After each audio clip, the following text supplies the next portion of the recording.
Cuando puedan, cuando llegue la imagen me cuentan.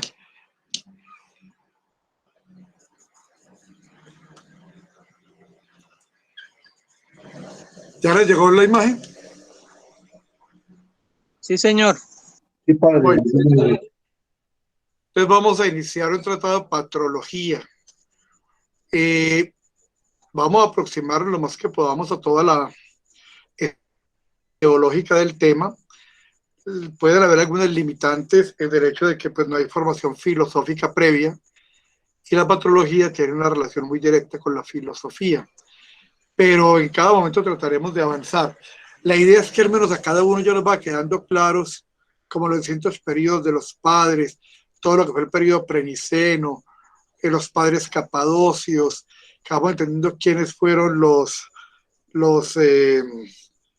grandes defensores de la fe, los apologetas, en fin, esa es la idea. Entonces vamos a empezar con la patrología como ciencia.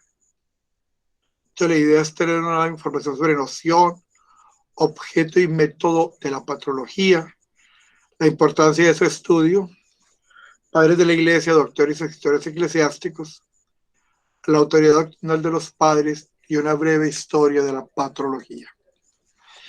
Entonces, en ese orden de ideas, les insisto en la medida que les sea posible, que bueno que tomaran notica. La naturaleza de la patrología, entonces, hay diferentes ciencias. Vamos a empezar a entender esa parte. La palabra griega pater, que significa padre, y la palabra griega logos, que significa doctrina o tratado, son las que dan la primera aproximación a esta palabra. Entonces, significa la doctrina de los padres, el tratado de los padres.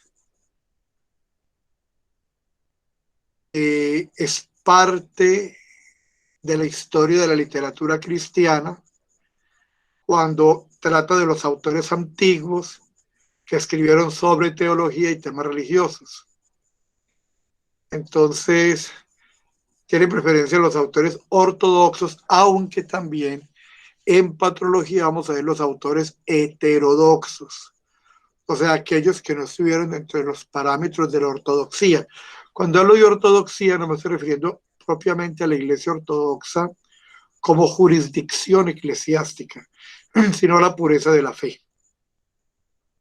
Entonces, la patrología son los escritos teológicos antiguos que hicieron unos señores que tuvieron unas características especiales. Disculpe, padre, un segundito. ¿Podría ampliar más la diapositiva? Ponerla en presentación, por favor.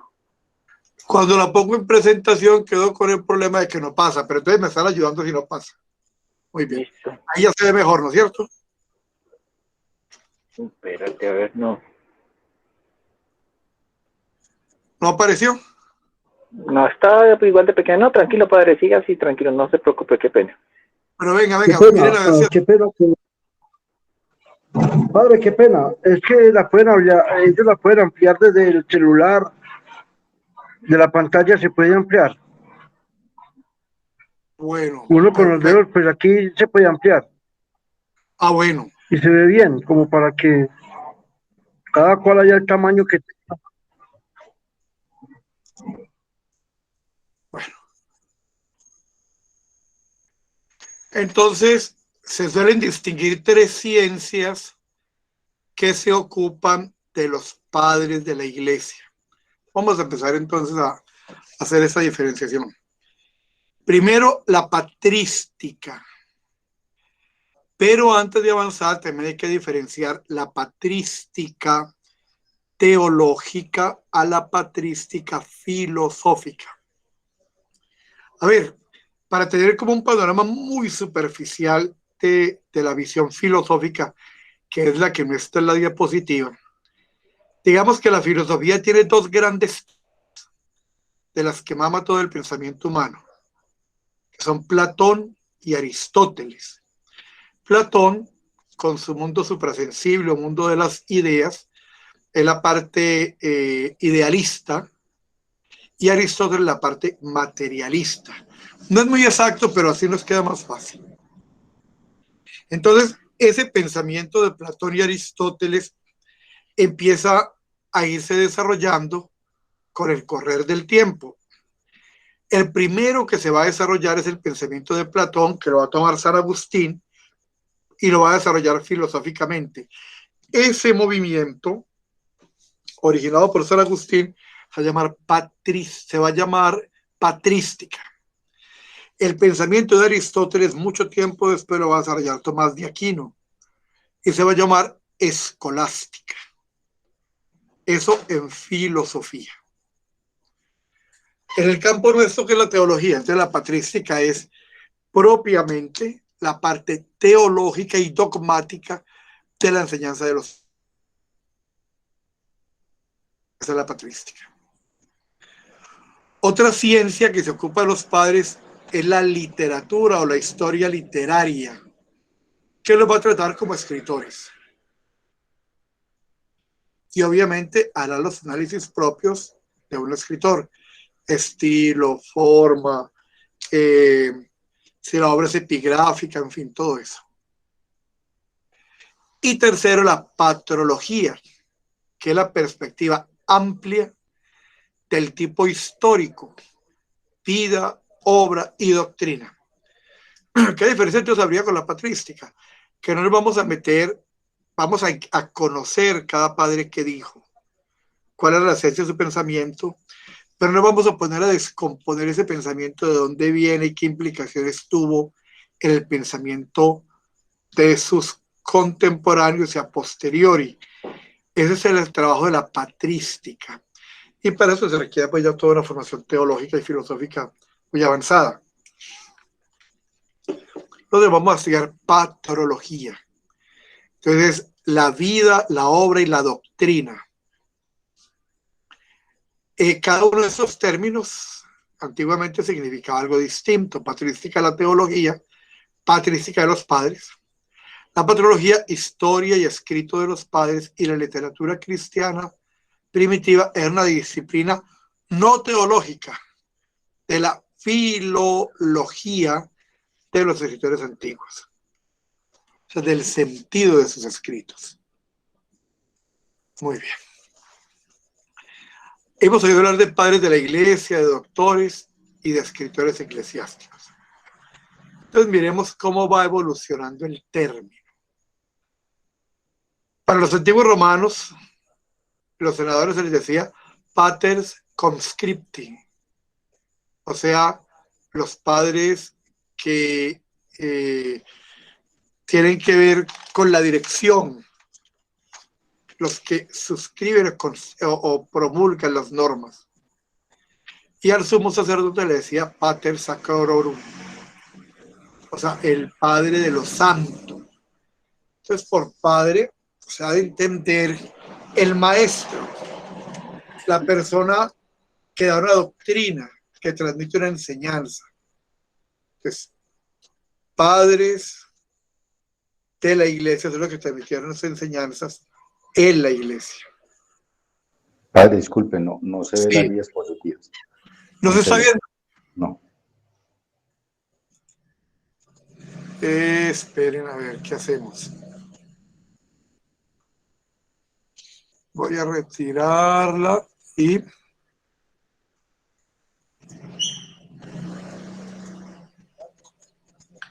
nada, no se ve.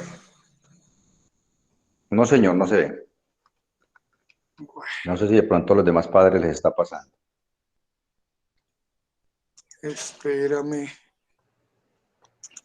Vamos a ver si volviendo a montar la presentación logramos que se vea.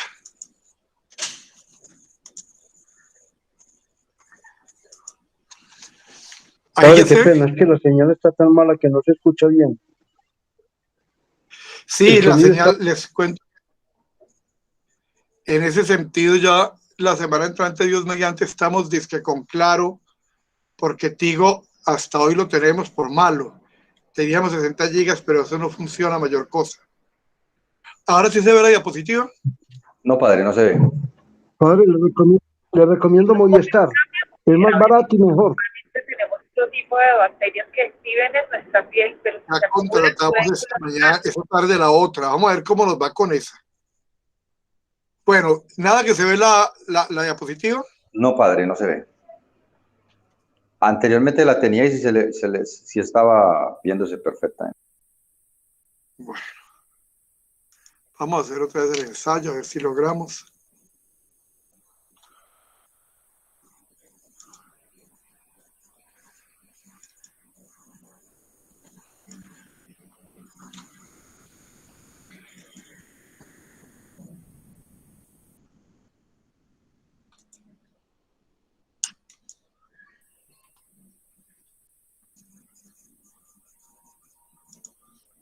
Ahí ya se ve. No, señor. tiene 95 debe ser. Yo sí la estoy viendo, padre, qué bueno. Ahí está llegando. Pero yo creo que nos va a ir llegando poco a poco. Vamos a ver. No, si quiere, padre, adelante, tranquilo, entonces, que más adelante, si no la vemos, pues, igual usted... Yo hoy me mando material, pero a ver usted va con la ideita. Entonces, por padre entendemos el maestro, el que enseña la doctrina. Y el padre se le suma un hijo, como lo dice San Pablo en la 1 Corintios 4:15. El discípulo es la consecuencia o quien completa el ciclo del pater, el discípulo. Este término de padres de la iglesia se utilizó en un comienzo solo para los obispos, porque el obispo es el que enseña con autoridad.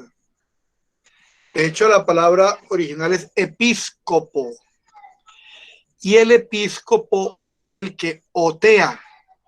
Otear era en los fuertes antiguos que había en cada esquina como una torreta de vigilancia. El que desde allí miraba se llamaba que era el que oteaba, el que miraba el entorno para avisar si venía algún enemigo. Que ahí viene la palabra episcopo. Entonces, el episcopo es el que enseña con autoridad, regeneraba la vida espiritualmente mediante los sacramentos.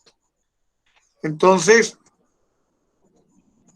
ese concepto inicial de padres de la iglesia se utilizó solo para los obispos. Luego, a partir del siglo IV, todas las personas que participaron de un concilio de la iglesia se les dio el título de padres, porque habían definido con autoridad la doctrina de la iglesia. Eso significaba que eran personas preparadas para transmitir la fe. ¿Se alcanza a ver la diapositiva? Padre, todavía no. Si quiere, continúe, no hay ningún inconveniente, padre, para que... Alejo, ¿a vos te está llegando la señal? Sí, señor. La patrología como ciencia, tema 1, hasta el siglo IV del concepto padre. Perfecto. Entonces, hasta el siglo IV el concepto padre utilizado solo para los obispos. Como ya dijimos, luego se da una gran extensión de ellos, hablando de los que tienen autoridad para transmitir la fe. Y en el siglo V, San Jerónimo le da el título también a sacerdotes. Y San Efrén incluso a los diáconos les va a dar el nombre de padres de la iglesia, en razón a que defendían la fe, a que conocían la teología y a que enseñaban a otros. En el uso actual del término. Dígale que si de pronto tienen fijado algo que no sea esto. Dilo tú. A ver, Albert, ¿nos quiere hacer un comentario, padre Bartolomé? Sí, padre, le escucho. Padre Bartolomé, de pronto tenga fijado una imagen o algo que no sea la presentación. No, yo tengo la pantalla completa del padre Crisóstomo. ¿Y está viendo la imagen del padre? Completica, en toda la pantalla lo tengo ahí. El video del padre, aquí la cámara. Sí, claro. Sí, claro, el video completo del padre. Usted está hablando ahí. Tiene fijada ahí la cámara, más no la presentación. No, la presentación no sale. Tiene que quitar primero la cámara para poder que se le fije la presentación. ¿Y cómo O hace? sea, hay dos Padre Crisóstomo, tiene que fijar al otro, no al de la cámara. Al de la lista. En la lista que hay de un lado, padre, mire a ver si ahí vuelvo y aparezco. Dele doble clic a ese y de pronto sí le fija la imagen.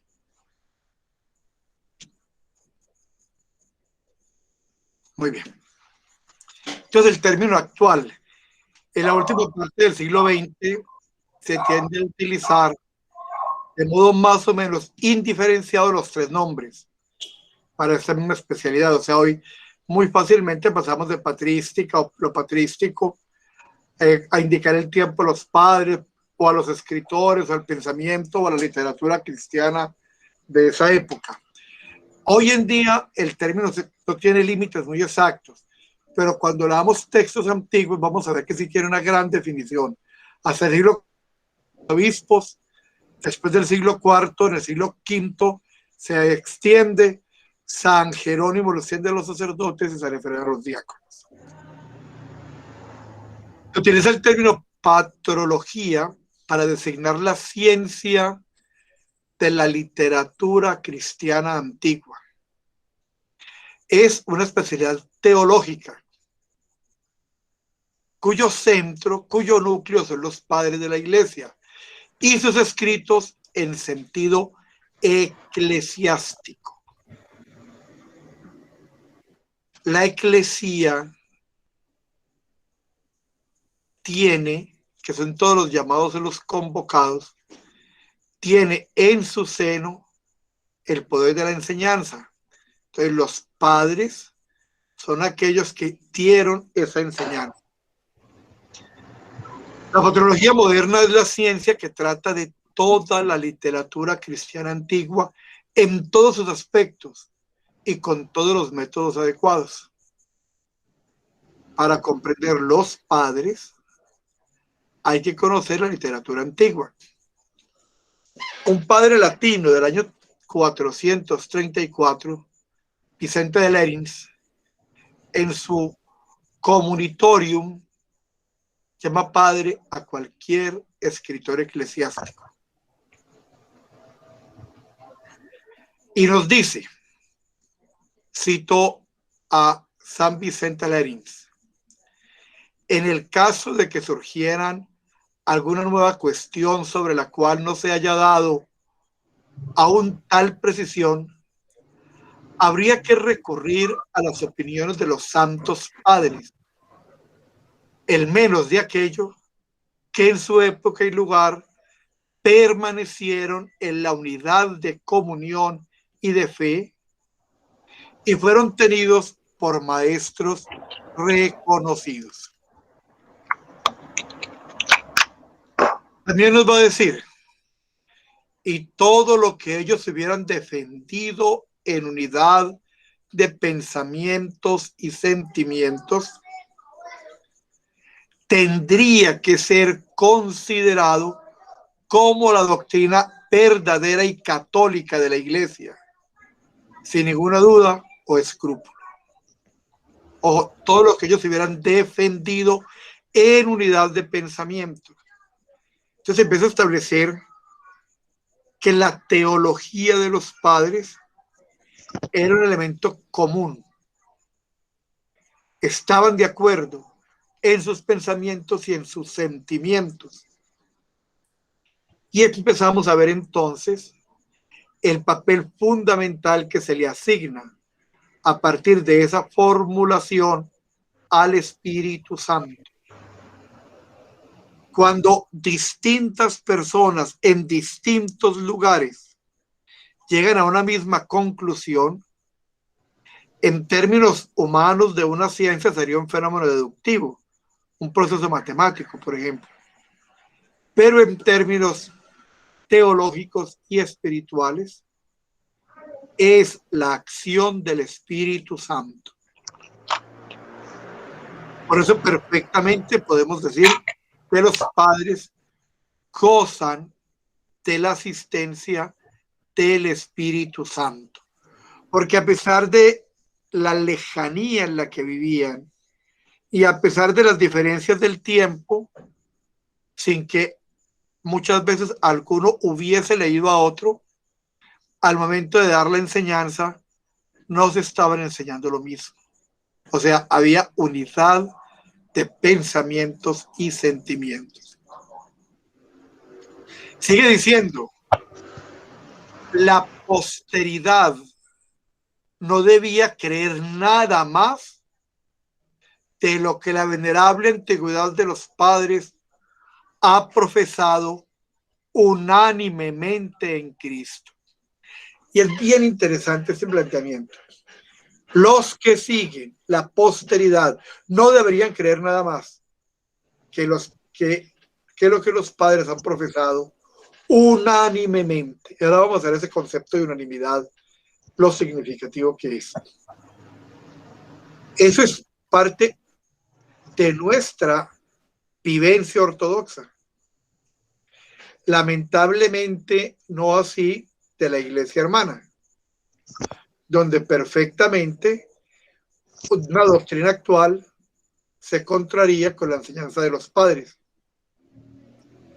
Ejemplo que me acuerde ahora, dice un venerable padre de la iglesia, un laico que impone manos a otro laico no le transmite nada que él ya no tuviese. Y en cambio, sí usurpa el ministerio sacerdotal. O sea, no se debe hacer. Hoy vemos tranquilamente en encuentros carismáticos, en ese tipo de cosas, todo el mundo emocionado poniéndole las manos al otro. Entonces, eso va a contrariar la enseñanza de los padres. ¿Sí quedó claro ese ejemplo?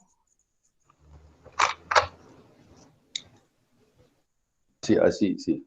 Bueno. Muy perfecto. El decreto Gelasianum Repidendis es de Nod Rependit Liberis, que dirige a los padres,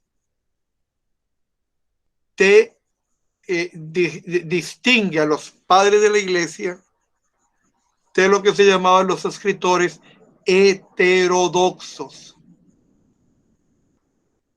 Ortos lo correcto, hetero lo distinto a lo correcto.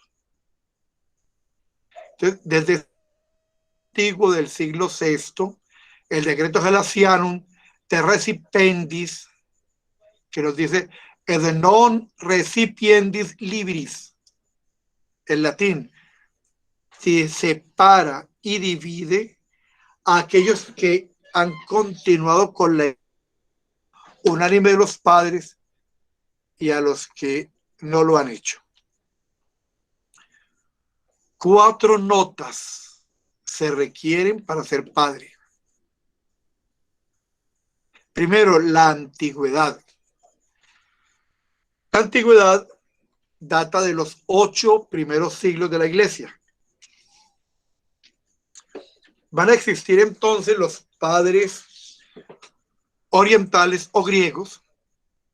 Griegos se va a entender todos los de Oriente. Y los padres occidentales o latinos.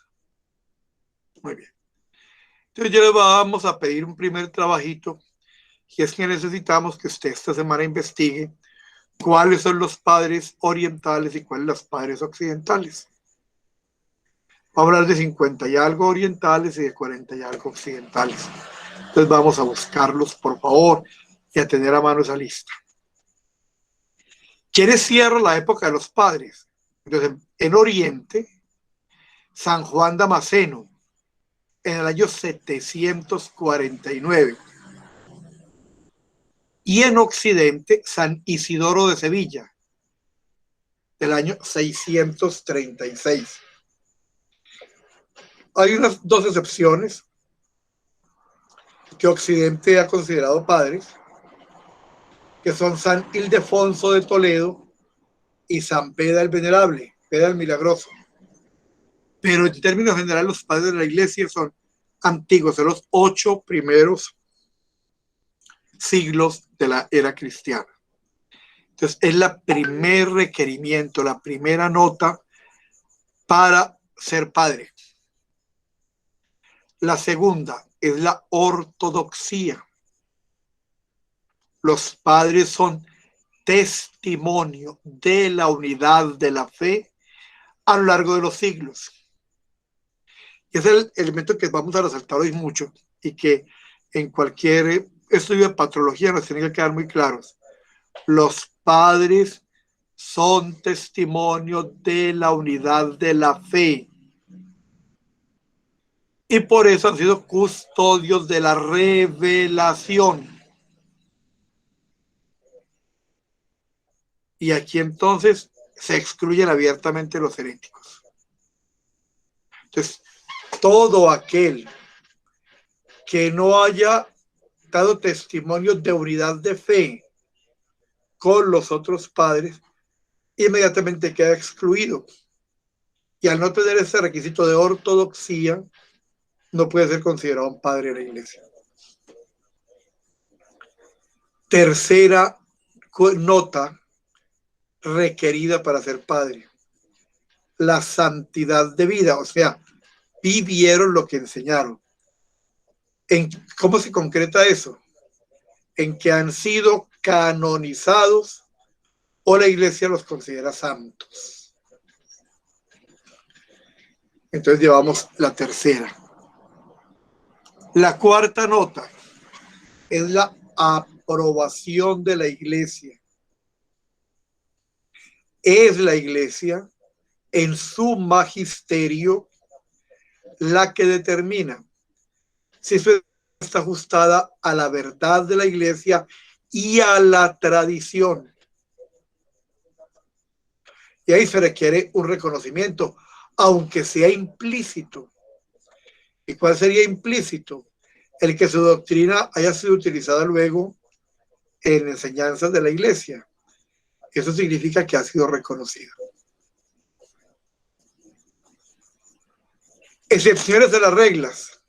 Entonces, ¿quiénes son los autores eclesiásticos? Son los que no se adaptan a la definición dada, pero son estudiados por la patrología. Por ejemplo, tienen el requisito de antigüedad, pero carecen de ortodoxia de doctrina o de santidad de vida. Entonces, cuando alguno de estos elementos vamos a llamar autores eclesiásticos. Hay autores que han llevado una vida íntegra y muertos en comunión con la iglesia, pero no han sido declarados santos. En ese caso se precisaría el reconocimiento de la iglesia a la virtud de este hombre para poder ser uno de los santos padres de la iglesia. La palabra o el término escritores eclesiásticos fue acuñado por San Jerónimo. San Jerónimo es un padre latino. Y son los demás escritores antiguos, que es la nota de Antiquitas, la nota de antigüedad, es ni alguna de las tres últimas notas. Entonces, los escritores eclesiásticos tienen como característica la nota de Antiquitas, la nota de antigüedad. Los doctores de la iglesia, ¿quiénes son? En cambio, sostienen las notas de los padres, salvo la Antiquitas.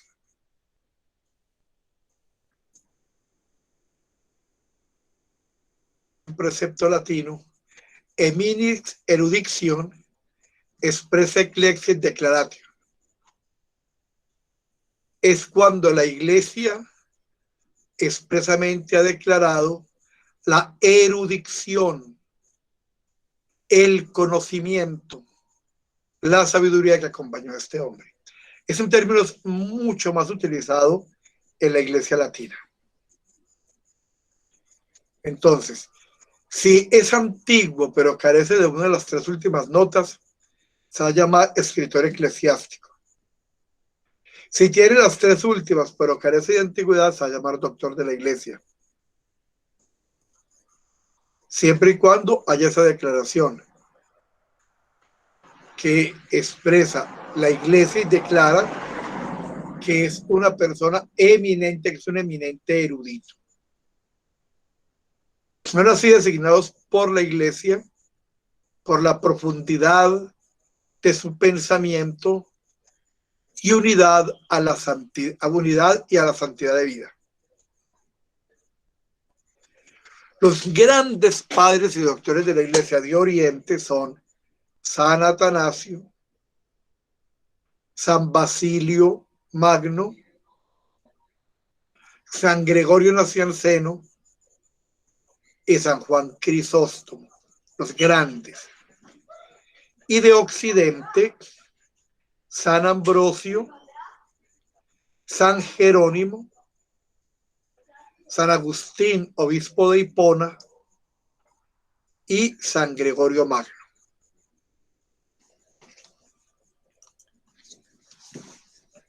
¿Cuál es la importancia del estudio de la patrología? Entonces, cada vez es mucho más clara su importancia en la formación sacerdotal y muchísimo más para nosotros los ortodoxos. En razón a que nosotros no hacemos teología y creemos que la teología se hizo hasta los padres de la Iglesia. ¿Qué hacemos? Una hermenéutica actualizante. Se actualiza ese mensaje a la enseñanza de hoy con un propósito pastoral o de interioridad espiritual. Pero simplemente se actualiza la enseñanza. No hacemos teología. Occidente, a pesar de que todavía aparece haciendo disquisiciones de orden teológico, recoge como obligatorio la formación patrológica de los futuros sacerdotes. ¿Cuáles son los motivos para estudiar a los padres? En primer lugar, en los padres hay algo de singular algo singular e irrepetible, de perenne validez, o sea, de permanente validez, que continúa vivo y resiste la fugacidad del tiempo.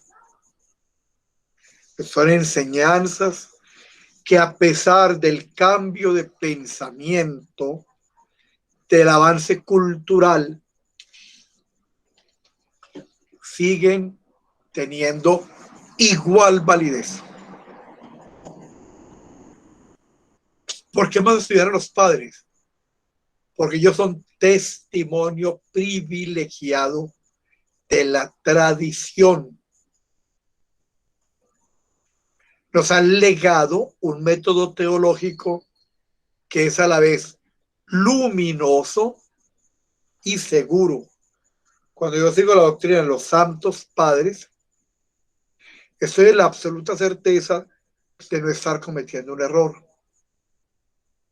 Si al preparar la predicación yo recurro a los textos y a la interpretación de los padres, puedo estar seguro que en mi predicación no va a haber errores de orden teológico, dogmático, doctrinal.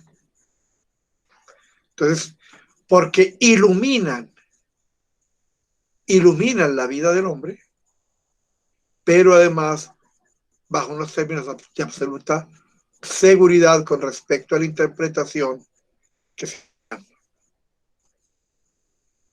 Además, ellos hacen un continuo recurrir a la Sagrada Escritura y al sentido de la tradición. Recordemos que nuestra fe tiene 12 raíces, 12 orígenes, que son la tradición, porque la tradición desde el Antiguo Testamento se da en las características de un pueblo que vive bajo el régimen teocrático, bajo el régimen del poder de Dios. Entonces, de la tradición sale la escritura. ¿Qué se puso por escrito? Aquello que la tradición enseñaba, aquello que muchos habían vivido y probado su propia existencia. Entonces, la tradición y la escritura, siendo mucho más importante la tradición, son el recurso continuo de los padres de la iglesia. Además, presenta la enseñanza cristiana en su máxima originalidad e inculturación, o sea, sin haber sido corrompido y dañado por interpretaciones dadas en una cultura determinada que afecta la validez de la enseñanza. Además, porque los padres hacen una ferviente defensa de la fe y llevan sus especulaciones dogmáticas al progreso de la doctrina y de la enseñanza. Porque viven un profundo sentido del misterio. Comprenden exactamente la validez de los misterios sagrados. Y han tenido en su propia realidad experiencia de lo divino. Además, sus escritos ofrecen una riqueza cultural y espiritual y apostólica que hace grandes maestros de la iglesia ayer y hoy. Un patrólogo es entonces, por antonomasia, un hombre culto. Ese hecho de poder conocer una cultura de una época y de un lugar determinado y contrastarla con la actual, agrega sabiduría. Además de la riqueza cultural, da riqueza espiritual. El estudio de la patrología, la vida de los textos de los padres, se puede hacer en manuales, en el estudio de la patrística, debe hacerse con la lectura directa de los textos de los padres. Por eso hemos de prepararnos para poder abordar los textos directamente. ¿Qué lengua utilizaron los padres? Entonces, la civilización griega, que estaba extendida por todas las ciudades romanas, eso se llamó el helenismo. Se hizo el idioma que todo el mundo hablaba, era el inglés de hoy. Era el idioma de la cultura, del comercio, de las relaciones públicas. Y ese idioma se llamaba la koiné. El griego ha tenido 5 formas distintas de hablarse. O sea, con modificaciones, con diferencias. El griego moderno que hablamos hoy es muy distinto al griego de los clásicos. Estoy hablando de la época platónica de Aristóteles, año 350 a.C. Muy distinto a la koiné, muy distinto al griego ático. O sea, han sido momentos. Más o menos como cuando nosotros en español leemos un escrito antiguo del siglo X o XII. Muy común entre nosotros, el poema de Mío Cid Campeador. Cuando lo leemos vamos a encontrar expresiones que nos dejan inquietos, entonces vamos a interpretar.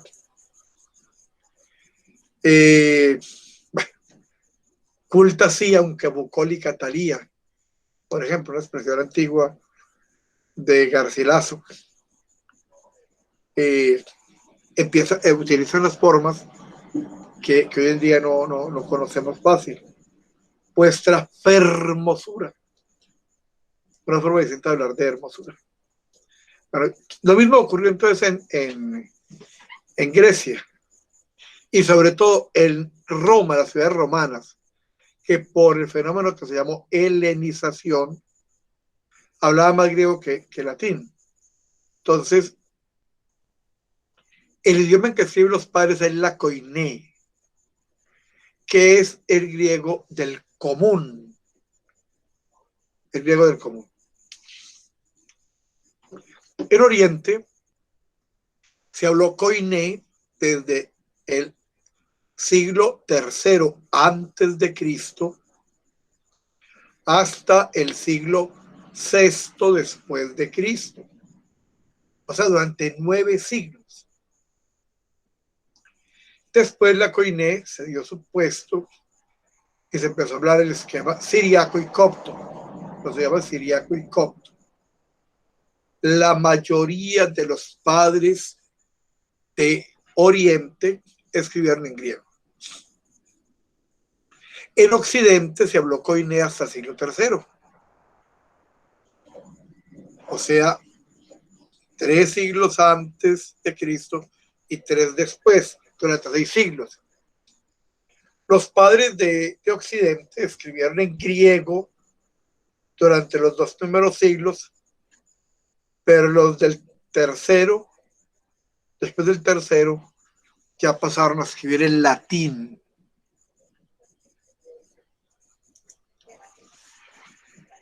La autoridad doctrinal de los padres de la Iglesia. Entonces, ¿por qué? Porque nos hablan de un criterio de fe y de costumbres. En la autoridad de los padres se considera doctrina ortodoxa cuando se da al unanimis consensum patrum, cuando hay unanimidad en el parecer, en el consenso de los padres. Cuando hay unanimidad en el consenso de los padres, entonces se considera doctrina de la Iglesia. Porque esa unanimidad con gente de regiones geográficas distintas que ni se conocieron, habla de la existencia del Espíritu Santo. Entonces se trata de una unanimidad moral al interpretar la Sagrada Escritura. Y también al exponer la doctrina en temas de fe, costumbres, y todo eso lo tiene como perteneciente al depositum fidei, al depósito de la fe. ¿Por qué más tienen autoridad? Porque ellos son testigos privilegiados de la tradición. Reconocemos que las 2 fuentes de la revelación son la Sagrada Escritura y la tradición. Los padres son monumentos de la tradición. Y la tradición es más importante que la escritura porque ella surge, la escritura surge de la tradición. Entonces, es de gran importancia saber diferenciar cuando un padre habla como doctor privado y su opinión se toma como válida y cualificada, pero no más. A cuando ese padre obra en unanimis consensum patrum, en unanimidad de consenso con los demás padres de la Iglesia. Ahí se considera doctrina. ¿Nos han quedado claras estas diferenciaciones? ¿Hay alguna pregunta hasta aquí? A ver. ¿Ha quedado claro? ¿Tenemos más o menos? Por mi parte, bien, padre, pues, como su merced dijo, he tomado atenta nota y pues, es repasarlo también despuesito, ¿no? Sí. Uno con teología dice que uno oye la cosa y le parece racional y la entiende. Pero si no se estudia, muchas veces no se aprende. Porque tiene que transformar parte de nuestro approach, de nuestra forma de acercarnos a la visión de fe. Muy bien, sigamos entonces. Además, los padres de la Iglesia son testigos de la tradición. No todo lo que dice se tiene que tomar como de fe, ya que para que algo pueda tomarse como doctrina ortodoxa, tiene que reunir 3 requisitos. Ojo, 3 requisitos se requiere en la enseñanza de los padres para que se considere doctrina ortodoxa. Primero, unanimidad moral. Es el punto doctrinal desarrollado y comentado según ese mismo sentir. Cada uno de los padres que han intervenido sobre el tema han dado el consenso. Ha habido unanimidad del sentir. Ese es el primer requisito para que algo se considere doctrina ortodoxa. El segundo elemento, la materia. Tiene que tratarse de temas de fe y de costumbres. O sea, fe y moral. La palabra moral viene del latín mores, que significa costumbre. Así como la palabra ética viene del griego etikos, que significa costumbre también. Entonces, la materia sobre la cual tiene que estar hablando uno de los padres de la iglesia para que lo consideremos doctrina ortodoxa, tiene que ser los temas de fe y costumbres. Llevamos 2, unanimidad moral, segunda requisito, materia, y tercero, la forma. La doctrina debe estar propuesta como algo para ser creído por pertenecer al depositum fidei, al depósito de la fe. No basta que en la exposición se hable como algo probable o dudoso. No, tiene que ser afirmado categórica y conscientemente con un elemento de fe.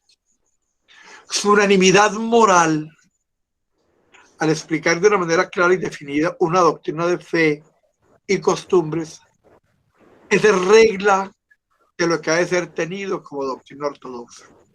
La unanimidad de los padres al interpretar cualquiera de los temas de la escritura o de los concernientes a las costumbres de los temas morales. Dice el cardenal Newman, ojo que estoy citando parejo escritores occidentales y orientales. Ya cuando hablamos de teología y de patrología, ya como ciencia teológica, va a traer referencias de escritores de mucho tipo, católicos, romances o simplemente pensadores. Entonces, es un panorama más amplio. En un tema que se llama, que fue un sacerdote anglicano, que luego se convirtió al catolicismo y llegó a ser cardenal y fue un gran teólogo, dice, esto es verdad, porque de hecho es afirmado y fue siempre afirmado en la iglesia. Ojo a esto, porque esto es verdad, porque es afirmado hoy y fue siempre afirmado por todas las iglesias desde el tiempo de los apóstoles hasta nuestros días sin interrupción. Entonces, ese elemento es la unanimidad moral, es elemento sine qua non. Si un padre tiene una opinión distinta a la de otro sobre un tema, no hay unanimidad moral y no puede ser considerado doctrina ortodoxa. Entonces, ¿qué hace esto? Que se trate de un testimonio, apuesta a testimonios desde los testimonios antiguos hasta los actuales. Si fuéramos a ver una muy breve recorrido sobre la historia de la patrología, empezaríamos con Eusebio de Cesarea, que fue el primer gran historiador que tuvo el cristianismo. Eusebio escribe una obra formidable que se llama Historia Eclesiástica. Luego, en el siglo V, Sosómeno escribe también una historia eclesiástica. Él vive entre el 324 y el 425. En el año 392, San Jerónimo, padre latino, escribe De Viris Illustribus, y es un aporte significativo a la patrología. Máxime que Jerónimo es un experto, un erudito en temas de las Sagradas Escrituras. Es él el que hace el primer compendio de la Biblia, de los libros que conforman la Biblia, como la tenemos hoy en cuanto a los libros, en una Biblia latina que se llama la Biblia Vulgata. En el 480 viene Genadio de Marsella, tiene y hace la continuación de la obra de San Jerónimo. En el 618, San Isidoro añade más autores recientes. Y en el 667, San Ildefonso de Toledo, que vuelve a tomar De Viris Illustribus de San Jerónimo, sigue desarrollando su obra. Focio, en el 891, escribe Biblon o Biblioteca, que está formado por 280 obras paganas y cristianas. En el 1112, Sigberto de Glambus escribe con Viris Illustribus. Continúa con el trabajo de San Jerónimo. En el año 1494, Juan Tritemio escribe De Scriptoribus Ecclesiasticis, los escritos eclesiásticos, que va a ser otro avance en la historia de la ciencia patrológica. En 1613, San Belarmino escribe De Scriptoribus Ecclesiasticis Liber Unus, de los escritos eclesiásticos, o sea, cómo librarnos de algunos escritos eclesiásticos, de una forma simplemente sarcástica de hablar del valor que tienen esos escritos. En 1653, Juan Gerard escribe el primer tratado grande de patrología, y entre 1729 y 1763, Cellier escribe la historia general de los auténticos, de las cosas sagradas y auténticas de la iglesia. Ahí vemos como un pasar rápido de los grandes momentos en la historia de la patrología. Entonces, es una ciencia muy antigua. Miren que los primeros aportes los vamos a encontrar muy definidos en el siglo III,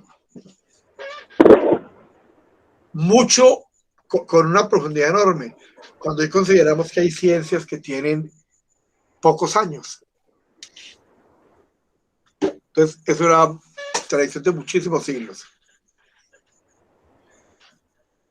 Visión general de la patrología, división y características más importantes de cada periodo. Entonces, la primera parte está desde Orígenes, del siglo I al siglo III, y de ahí hasta el inicio del Concilio de Nicea, el año 325, y vinculada al Edicto de Milán en el 313. Entonces, ¿qué pasa en esta primera parte? Aparecen las primeras obras literarias de la literatura cristiana, con lenguaje sencillo, con simple exposición de la doctrina o la moral cristiana. Por ejemplo, una obra que se llamó símbolos, que era para neófitos, para gente que no tenía el conocimiento del cristianismo. Aparece la literatura apócrifa en el intento disque de completar lo que había faltado a la Biblia. Pues imaginariamente van a hablar de narraciones de los evangelios. Eso hoy en día, en ese momento, en muchos casos la gente lo hizo por falta de más conocimiento, pero no con mala fe. Hoy es al contrario. Hoy el que quiere simplemente ganar dinero explotando las verdades de la fe, no dice la epístola de Judas, sino el evangelio. Y es una forma tendenciosa porque para su época nunca se dijo usted escribe evangelio, usted escribe epístola, porque es más importante uno que otro. Es una convicción que se desarrolla siglos después y que hoy aprovechen algunos para querer, a partir de los elementos sagrados, dañar la fe de muchos de la iglesia. Va a haber también en esa primera etapa las relaciones de la iglesia con su entorno, con el Estado, son de permanente persecución. La iglesia es perseguida constantemente en muy distintas partes del imperio, a tal punto que un emperador romano, Diocleciano, tenía la firme intención de acabar con todos los cristianos y quería sacar por televisión no, y que iba a acabar con todos. Eso se ha repetido. En el siglo XX, un presidente de la Unión Soviética, un presidente ruso, Nikita Khrushchev, tenía la misma pretensión de acabar con todos los sacerdotes de la Iglesia Ortodoxa y que cuando quedara solo uno lo iba a presentar en televisión. Y lo dijo sin ambajes. Y murió hace rato y la Iglesia sigue mejor que nunca. En el siglo II, ese es el panorama del siglo I. Primero,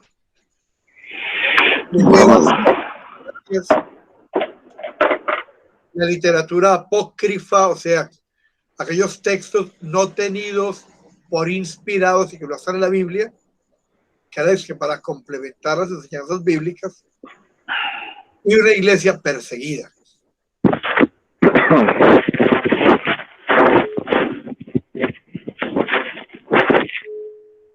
Sí, escuchamos. Madrecita. Apaga el micrófono, padre. Alejandro. Apaga el micrófono. Cierra el micrófono, sí. En el siglo II aparecen las primeras herejías, o sea, las primeras enseñanzas erróneas, sobre todo en el proceso del desarrollo cristológico. Se empieza a desarrollar y a profundizar la doctrina sobre la persona de Jesús. Y a partir de ahí va a haber un surgimiento de herejías violento.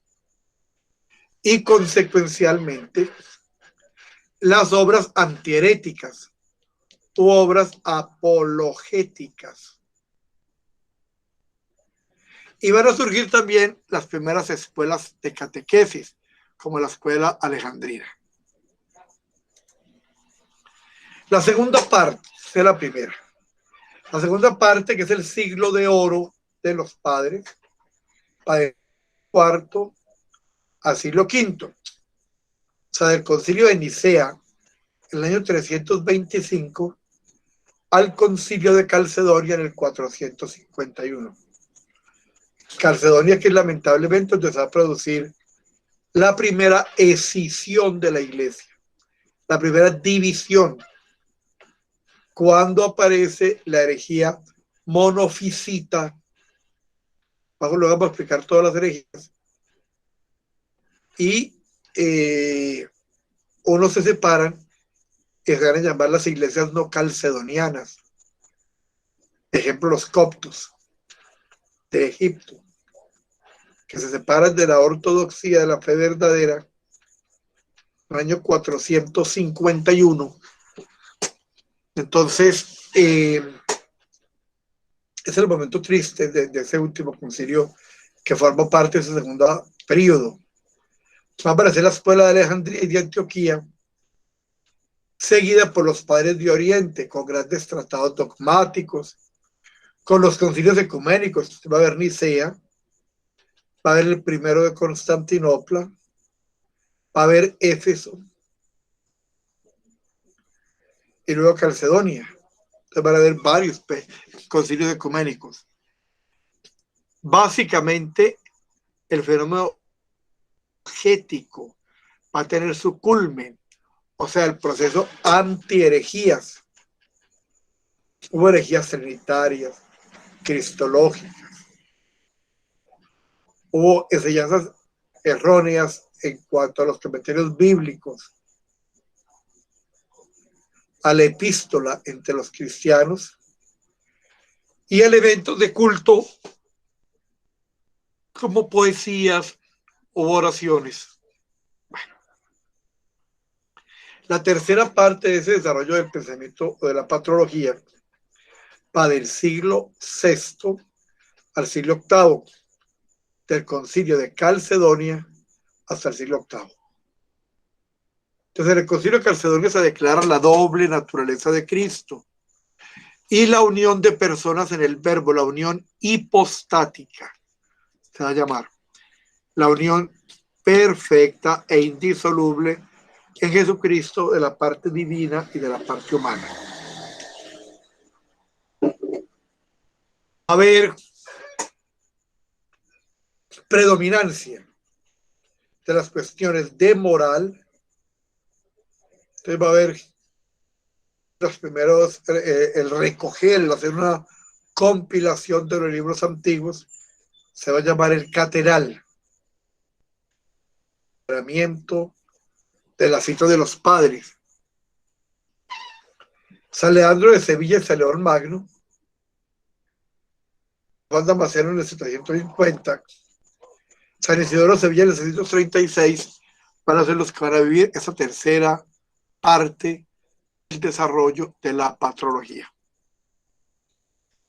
Si lo viéramos cronológicamente, de los acontecimientos eclesiásticos, del siglo primero al quinto, la literatura teológica cristiana, ¿qué pasa con ella? O sea, aparecen los padres apostólicos, son los escritores del siglo primero o principios del segundo, cuyas enseñanzas pueden considerarse como eco directo de la predicación de los apóstoles, a quienes conocieron personalmente a través de sus discípulos. De la primera parte, los padres apostólicos conocieron directamente a los apóstoles o al menos a uno de sus discípulos, de los discípulos de los apóstoles. Eso ahora llaman los padres apostólicos. ¿Cuál es la característica general de estos primeros 4 siglos? Se utiliza como lengua el griego vulgar o koiné y el griego de la koiné. El género literario, similares al Nuevo Testamento, escritos de carácter pastoral y epistolar. Incluso vamos a ver que hay obras que son anteriores a algunos libros del Nuevo Testamento. Su carácter es pastoral, es animar y es epistolar, dar una enseñanza. Otra característica es la uniformidad del contenido doctrinal primitivo. Ese elemento de la unidad va a ser fundamental. Otra condición es la sencillez del lenguaje y que empiezan a tocarse temas de orden escatológico. Ellos entendían que la venida de Cristo, la parusía, la segunda venida era ya inminente, que eran cosas de días. Y obviamente vivían con ese tipo de condicionamiento ¿Qué supone desde qué punto se va a acabar? Los destinatarios de esos trabajos eran los cristianos y gente muy modesta, muy sencilla. Los temas desarrollados son la existencia de Dios uno y trino, la encarnación, Dios que toma carne humana, Jesús que se encarna en el seno de la Santísima Virgen. Otro tema que va a desarrollar la jerarquización de la Iglesia y normas de conducta moral. Entonces, esos son los temas que se van a desarrollar por parte de los padres apostólicos. Va a haber una obra de una particular importancia. Se va a llamar la Didache. ¿Quién la escribió? No se sabe porque toda la obra no es del mismo autor. Hay varios autores que intervienen, pero hoy tenemos como desconocido al autor de la Didache. Esta obra fue descubierta en 1873 en un manuscrito medieval. Fue compuesta, o sea, se encuentra en 1873, pero fue compuesta en el año 80 y 100. O sea, es anterior a los últimos libros del Nuevo Testamento. Cuando escribió el último libro, la segunda Timoteo, por decir cualquiera, ya existía la Didache.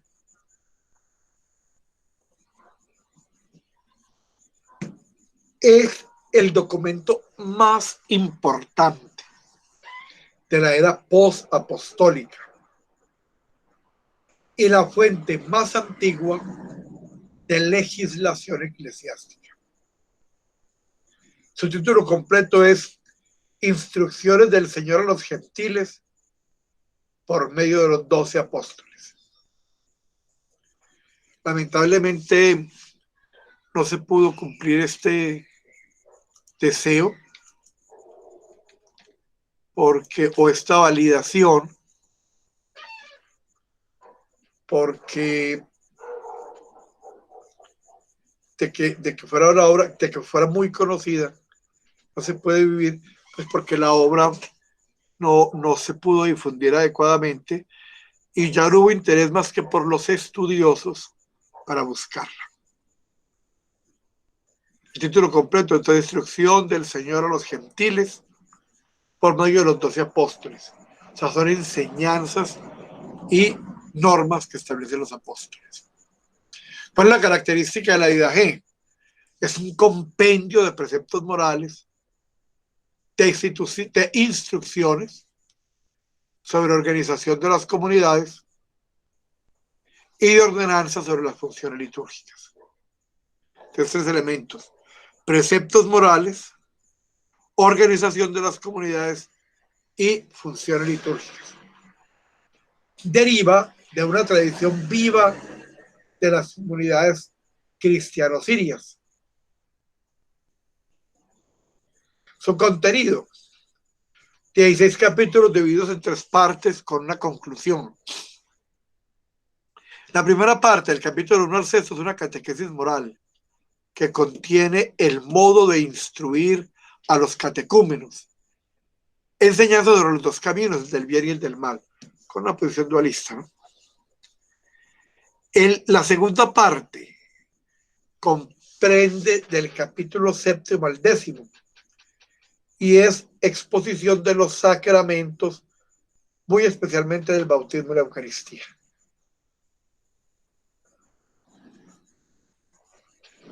La tercera parte comprende un conjunto de normas disciplinares y obligaciones con respecto a la jerarquía. Las obligaciones que tenían que tener los fieles con respecto a los clérigos. Va a hablar de la importancia del pago del diezmo. Va a ser un tema que lleva a tocar. Va a decir, la iglesia no es solo el conjunto de personas que se reúnen los domingos para rezar y celebrar la Eucaristía, sino que es un pueblo único y santo que llega hasta los confines. Conclusión, se habla de la venida del Señor. En la conclusión, o sea, dijimos que 3 partes de la conclusión. En la conclusión de la Didache se habla de la venida del Señor, de las señales del fin del mundo, exhortando a la vigilancia. De esta época, de sus padres eclesiásticos, un hombre muy importante va a ser San Clemente Romano. Es el 4º obispo de Roma, del año 92 al 101. Parece que era judío helenista, o sea, judío muy profundamente influenciado por la cultura helenista griega, con un buen conocimiento de las escrituras y cierta formación filosófica. Él trató a San Pedro y la iglesia lo veía como mártir.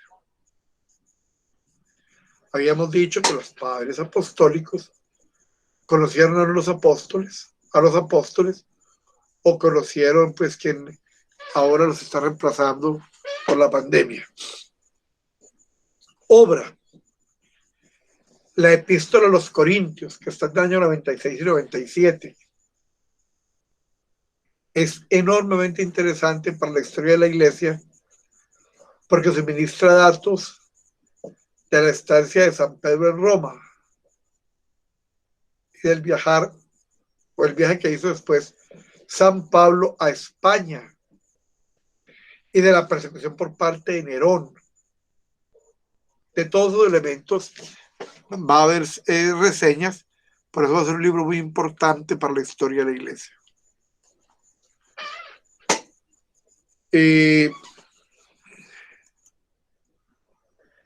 Seguimos con San Clemente. Va a hablar del ejercicio del primado de la iglesia romana sobre la iglesia de Corinto. Entonces, la misma carta es una forma de evidenciar cómo empezaba a desarrollarse fuera de las fronteras de Roma la autoridad del obispo de Roma. El motivo de su redacción fue debido a las personas dispuestas a que tuviera un lugar durante el periodo del reinado de Domiciano. La iglesia de Corinto es obligada a intervenir por parte del autor. Y entonces va a hablar de la autoridad del obispo de Roma. Es un intento muy claro de no escandalizar, entonces toca las cosas con mucha prudencia. Es la primera declaración que existe de jurisdicción eclesiástica. Está compuesto por 65 capítulos y 4 partes. Presentación de los males y de la envidia, el bien de la humildad, conservar la unidad y la recapitulación. El contenido, además de las enseñanzas morales de esta obra de San Clemente Romano, aporta datos decisivos para la historia de la Iglesia y del papado. Expone explícitamente la doctrina de la asociación apostólica. O sea, es San Clemente el primero que va a hablar de esa línea de continuidad que garantiza la genuinidad de la vocación de los consagrados. Habla que la comunidad no puede deponer a un presbítero, o sea, no lo puede reducir o expulsar del ministerio. San Clemente escribe como que es un hombre muy interesante en sus escritos. Habla de cuestiones relativas a la administración de los sacramentos. Es el primero que hace una distinción clara entre la jerarquía o los clérigos y en los laicos. De la jerarquía solo va a mencionar 2 personajes. La jerarquía en la iglesia está compuesta por 3 personajes. El episcopo, que tiene la plenitud del sacerdocio de Cristo, y es sacerdote de primer grado. Los presbíteros, somos nosotros, y los diáconos. En este visión de la jerarquía, San Clemente solamente va a hablar de los obispos como supervisores y jefes y de los diáconos como ministros ayudantes. Otro personaje muy importante de esta época es San Ignacio de Antioquía. Es sucesor de San Pedro. Segundo obispo de Antioquía. ¿Por qué? Porque Pedro fue el primer obispo de Antioquía. Trató a San Pedro y a San Pablo. Fue San Pedro el que lo consagró obispo. Y de San Ignacio sabemos que murió mártir en Roma en el año 107. Tenía un carácter ardiente, apasionado, con una personalidad muy fuerte. Y se daba a sí mismo el nombre de Teóforo, que significa portador de Dios. Durante su viaje a Roma, para sufrir el martirio, escribió 7 cartas a los de Éfeso, a los de Magnesia, a los de Tralia, a los de Filadelfia, a los de Hermía, a los de Roma, y a Policarpo, San Policarpo de Esmirna. ¿Cuál es la característica de estas cartas? Aparece el trato que ha recibido y todas las manifestaciones de simpatía y de afecto que ha recibido por la gente, por parte de la gente. Exhorta a la obediencia a los superiores. Quiere sufrir el martirio, por lo que no pide que se le salve. Muestra una profunda unidad en la fe. Habla de sacrificios y habla de los obispos. Con un estilo sencillo, profundo, ardoroso y sin retórica. Y eso ministra sobre las primitivas ciudades. ¿Qué parte de la doctrina va a tocar? Va a tocar eclesiología, cristología y misticismo. En eclesiología explica ampliamente las funciones de los 3 grados de la jerarquía, las funciones del obispo, del presbítero y del diácono. Y por primera vez se aplica a la iglesia el adjetivo de católica. Entonces, es San Ignacio de Antioquía el primero que va a darle esa nota eclesiológica de la catolicidad. Eso en cuanto a eclesiología. En cuanto a cristología, enseña de la naturaleza la divina y nomada de Jesús. Ataca a los judaizantes. ¿Quiénes eran los judaizantes? Que se había convertido al cristianismo, pero no querían dejar las tradiciones o las costumbres judías. Querían vivir ambas situaciones y entrar en profundos conflictos cuando no se seguían y se tenían presentes las costumbres judías. Eso es lo que va a llamar los cristianos judaizantes. Entonces les va a tocar, les va a atacar con muchísima claridad. Lo mismo que a los docetas o los docetistas. Cuando declara que Cristo es el verdadero Hijo de Dios y el Hijo de María. O sea, va a hablar de la encarnación. Va a hablar también de misticismo. ¿Qué es para el misticismo? Es la disposición para el martirio. Perfecta imitación de Cristo. Hay que imitar a Cristo como él imitó al Padre. Y va a hablar de la inhabitación de Cristo en el alma. Este tema lo vamos a manejar un poco después, pero la inhabitación es la presencia, la llegada de Cristo al alma. Va a hablar de Eucaristía. Entonces, contra los docetas o docetistas, afirma la presencia de Cristo en la Eucaristía, presencia real y auténtica. Y pide a estos se abstengan de recibir la Sagrada Comunión, ya que no creen en la presencia real y auténtica de Jesús en la Eucaristía. Jesús como fármaco de inmortalidad. Un momentico, miremos muy brevemente quiénes eran los docetistas. El docetismo es una herejía del siglo I de la era cristiana y tiene que ver con la naturaleza de Jesucristo. ¿Quién es? ¿Cómo es? Su existencia histórica y corporal, y sobre todo en su forma humana, que para los docetistas era una simple apariencia y carecía por completo de naturaleza carnal. En general se toma como la creencia de que los sufrimientos y la humanidad de Jesús fueron aparentemente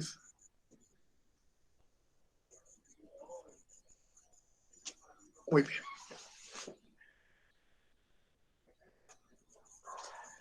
Vamos a parar ahí, llevamos hora y media de clase y continuaremos viendo en las clases posteriores otros de los padres apostólicos. Como les dije, ya este es un proceso que requiere estudio especial, que ya hay que retomar el tema y volverlo a leer, para que en nuestra mente se vaya formando como todo ese proceso que tuvo el desarrollo mismo de los dogmas de la fe. Entonces, esa es como la razón de ser de esta presentación. Para iniciar el tema de la patrología o tratado de los santos padres de la iglesia. Yo quisiera, si hay alguna pregunta, quisiera que es el momento para formularla. Padre, con su bendición, buenas noches, qué pena. Sí, padre Juan Pablo. Bueno, yo le pido un favor, debido a que la señal estuvo tan cortada, una señal muy regularcita hoy, qué pena. Si nos gustaría, si de pronto o repite esta clase o nos la va a mandar el texto para leerlo, pero la señal estuvo, o particularmente aquí, muy entrecortada. Entonces, por Sí, padre. momentos no se escuchaba bien y quedamos perdidos. Perfecto, padre. Entonces, mire, dos elementos. La clase se grabó. Les quiero contar. Los que están haciendo el curso de Biblia, un error que cometimos y se abrió un segundo portal. Hay un solo canal de YouTube donde está a manejar todo el material, que ese canal es el de Parroquia Ortodoxa Pereira. Entonces,